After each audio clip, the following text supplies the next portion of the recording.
What's up, everybody? Welcome to Podcast Now, Back to the Past. I'm Alex, and in this video, we got to go back and we got to talk about God of War 1, where it all began, celebrating the 20th anniversary. I kind of did this backwards, I'll be honest with you. I played God of War 3 for the 15-year anniversary, and that video is actually next week. And then I said, I'm kind of done. And I thought, you know what? I can't just let the 20th anniversary of God of War 1 pass me. Let's go back and let's play the first game. Now, the first thing really to discuss, I think, is the state of the first game, and because even playing it, can be a chore. You either have to, well, there's emulation, of course. You could break out your PS3 and play it in the, there's a couple different collections and a couple different ways.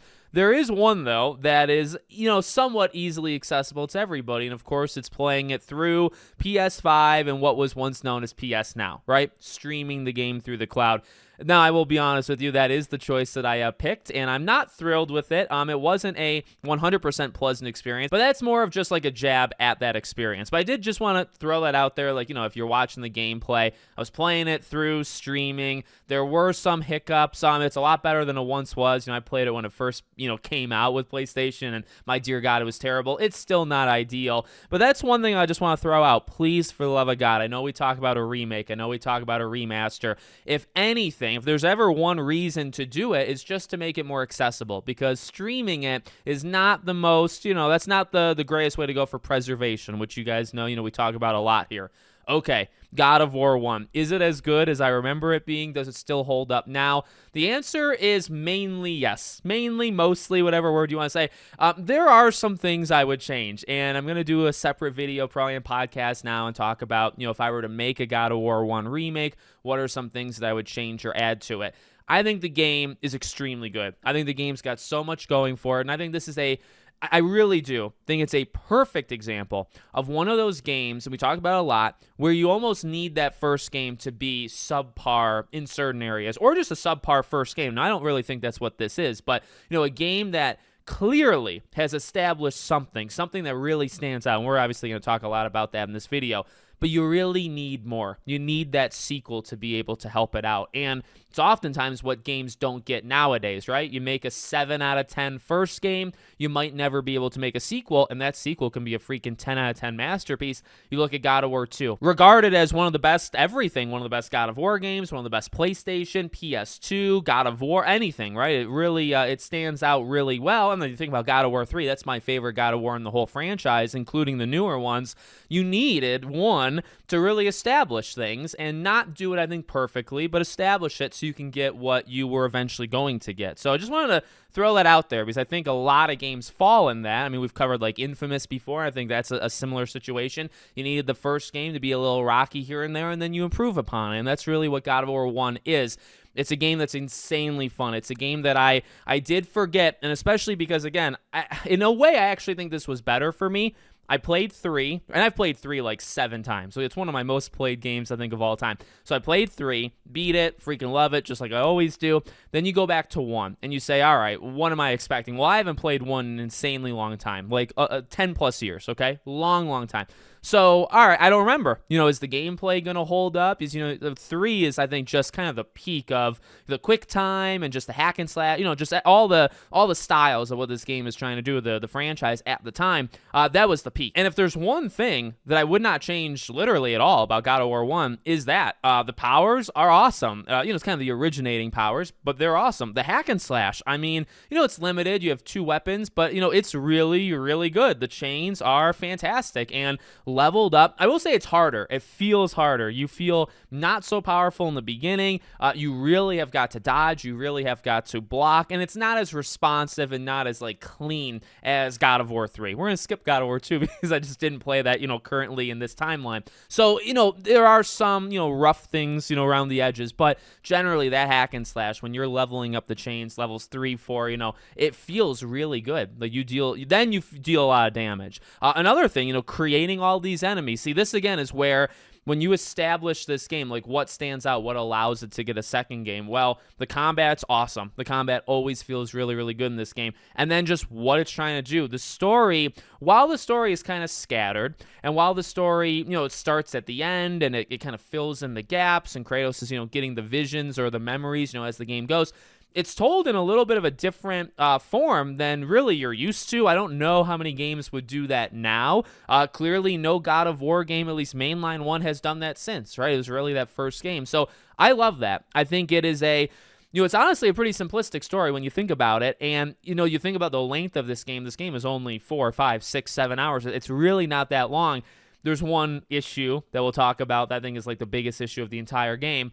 But the story can probably be told in like 10, 15 minutes, but it's really good. And you think like, you have to create it all. It's something that's kind of odd, when you play these games so many years later. It's like, you just kind of get used to Kratos with the white, and it's like, well, they had to kind of think about that, right? Like Ares tricking him, slaughtering his family, him just kind of going on a bender just in general, right? But then, being marked with the ashes of his dead family, and for that to kind of forever carry with him, like that is such a freaking cool concept. This idea of being indebted to Ares in the first place, right, for saving him. And, Kratos is such a flawed character. Kratos is, he's bad. Like when you really think about it and you say, okay, he's done some bad things, but like, is he trying to atone for it? Not really. Not yet. That's really, I think, what the newer games was trying to get at, here and there. But I mean, back then, yeah, he switches sides. He's serving the other gods. He's not serving Ares, when he's killing the Hydra in the beginning. But he still does not care really about human life. If somebody's in the way,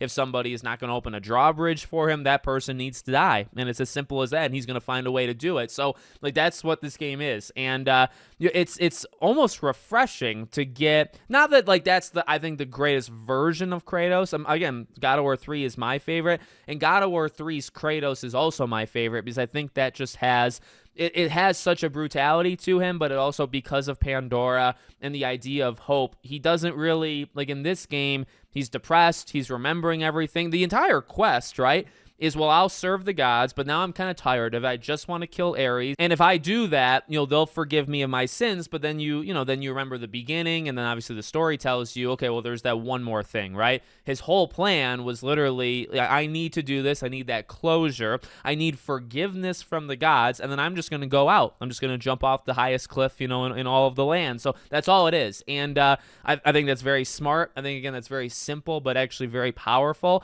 And, in terms of him as a character, I think that establishes him really, really well, on top of just his looks. I mean, another thing I did for this video, or that I wanted to do after I played the game, I've probably seen snippets here and there, but I watched the whole, behind the scenes documentary with David Jaffe and all of them, and even seeing, I don't know if I've ever seen, or maybe it's been a long time, like seeing what Kratos was going to look like, and the idea of, it was going to be more covered, and it was going to be more what you think of when you think of these like Greek warriors, right? And it's like, no, that's what is like legitimately accurate, but it's not necessarily what people are going to resonate with or like feel, in these games. So you have to strip it down. I mean, he was going to be this guy with a mask, and you weren't going to see him, and just all of this armor. And it's like, well, let's strip the armor over and over and over, and let's make him generally like almost naked, right? And they kind of went from the one extreme to the other. I freaking love that. And I think they ended clearly. I think they ended on an extremely good design. But, it goes beyond him. It goes to the other characters and the other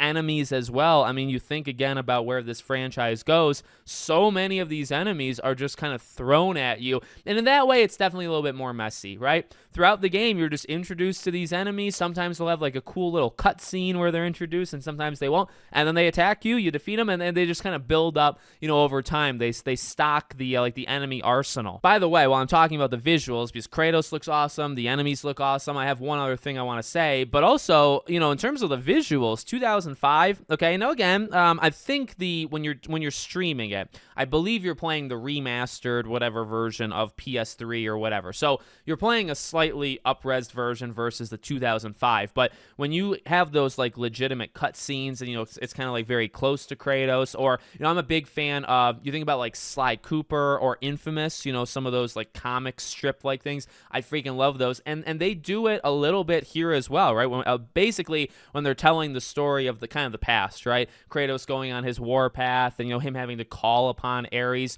Some of that is the cutscenes, and then some of it will be more like kind of like hand-drawn type stuff. I love that just artistic change. I think that's really, really cool. But it looks great. Like, it looks really, Ares has always looked very weird. I mean, you could see see him over here as well. Ares has always looked very weird just because, you know, like the fire, and it kind of like gets into his face, and it's almost like this blending of, I feel like, two different art styles kind of at the same time. So Ares has always looked like the weirdest god. I think to me, doesn't help that like his only, you know, his primary one was the first game. The other gods had time, and that actually leads me quite easily into what else I don't want to forget and I want to say. One thing I find so cool about this game, okay, not only is like the gods helping Kratos, because that's just kind of refreshing, especially going from 3 where you are slaughtering them like they're nothing, going back to 1 where you're kind of indebted to them and they're just going to give you their powers to kind of help you out, which, by the way, is a lot of the origin points of what these characters will do kind of later, right?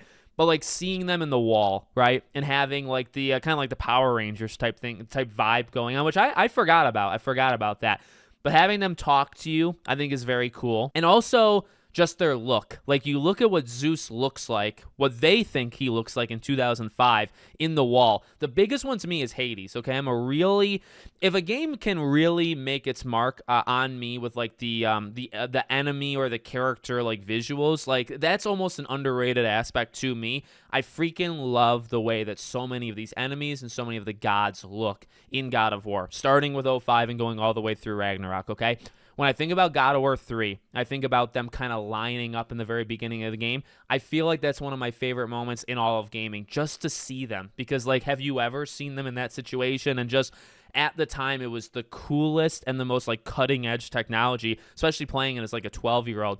So seeing Hades, and I want to specifically mention Hades, because a lot of these characters were, you know, revamped and redone and just done better. Okay, much, much better.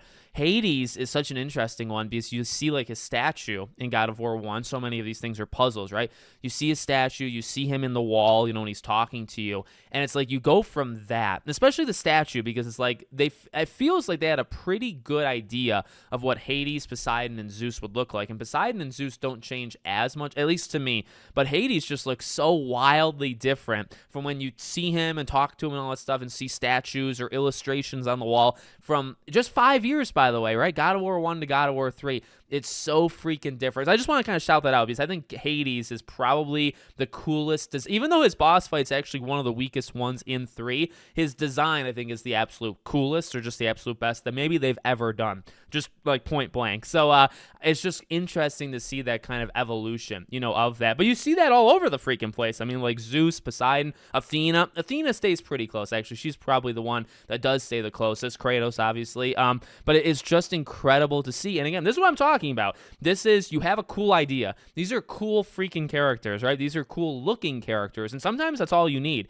And you started here, and it's not done perfectly. These are not the best versions of these characters that you can get, especially visually. You need the time. You need that second and third game to really start to push it to where, okay, now Hades is like my favorite one in terms of design and all that stuff. And he would not have been, right, in God of War 1. So that's just why I think these things are so important. Now, I've talked a lot about a lot of different elements. The one thing I've not talked about is puzzles, and ultimately, I'd say the one weakness with this game.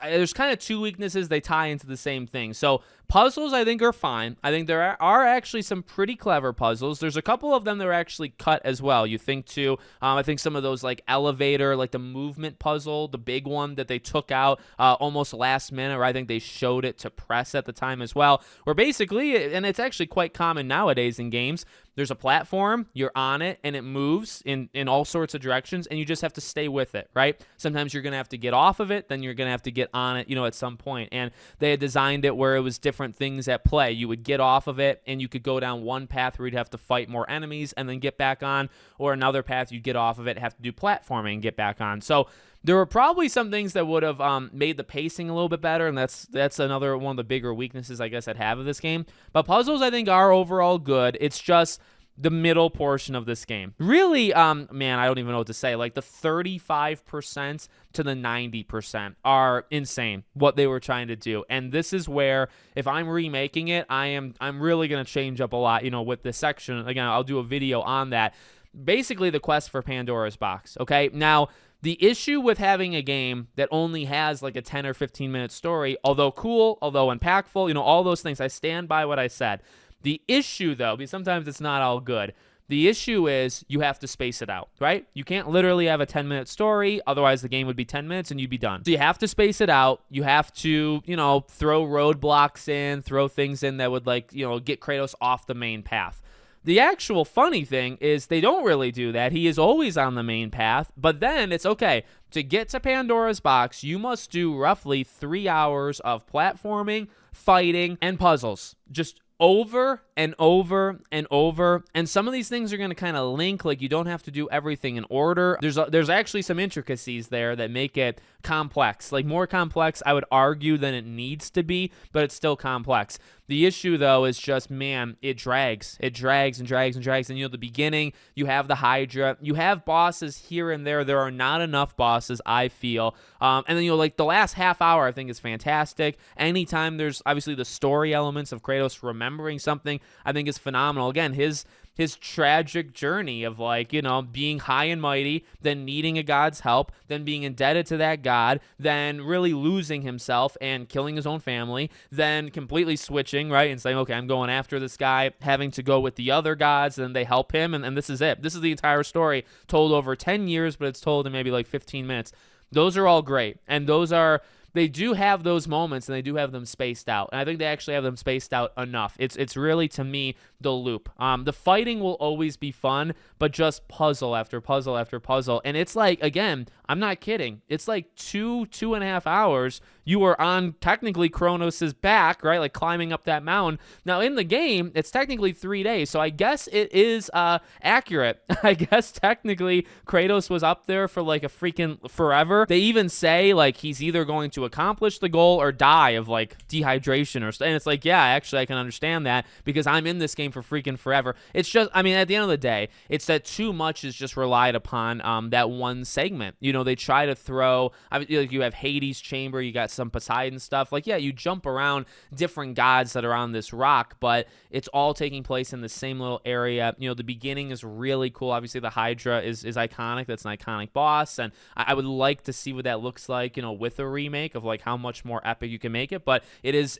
epic enough, for what this game is trying to do. There's a couple bosses. Ares, I'm not the biggest fan of kind of the switch up. I like Kratos getting big. I like that kind of idea, but they take some of that, they take the hack and slash really away to a great degree with that Ares fight. I like the end result of him having to really, I guess, almost forgive himself, or, well, in the way that Ares is trying to do it, have him get destroyed again, right? Seeing that he's the one who did it to his family. I like that theme. That'll come back, in future games. That doesn't really leave, so I like that as well. It's just really the middle portion. There's not enough bosses. There's not enough stuff to really break it up. It's just, room to room, fight to fight against the same enemies generally, and then puzzle after puzzle after puzzle. That is where I think this game really falls apart. And it's interesting because the game is only 5-6 hours, and you're going to spend at least half that time in that situation, in that scenario. So that is where I think this game really loses so much of its steam. And I think, honestly, you'll see next week, because I recorded next week's video also before I played God of War 1. Again, the great thing, I think, with God of War 3 is the pacing. I think that they do run into it here and there. Once you go through the gauntlet, especially in the beginning, when you get to Hercules and even after Hermes and stuff, there are some areas where you're not just killing a boss or a boss / a god. You're not doing it every 10 minutes anymore. And that actually is where God of War 3 runs into its biggest pacing issue, but it's not nearly as bad. In fact, it's fine compared to this. This has a pacing issue. That one has it, but it's definitely not as bad. But that's it. I think this game does largely hold up from the visuals at times, for sure. The combat is still fantastic. The story, as we've talked about, it's just the pacing. I think the puzzles actually still hold up too. There are something that are kind of special about them. You can almost see kind of beginning ideas that you'll see other games, I think, copy over time. So this game just had so much going for it. Obviously, it did so well, and it continued to create one of the greatest, I think, gaming franchises of all time. God of War has been one that's always been a steady riser to me. I got in with God of War 3 very heavily, and I've never let go since. I've gone back. I've played the PSP ones and all that jazz. So just a fantastic franchise, all stemming from this very first game. So let me know what you guys think in the comments. Make sure, as always, you're subscribed to the channel, bell icon turned on, and I hope to see you all on the next one.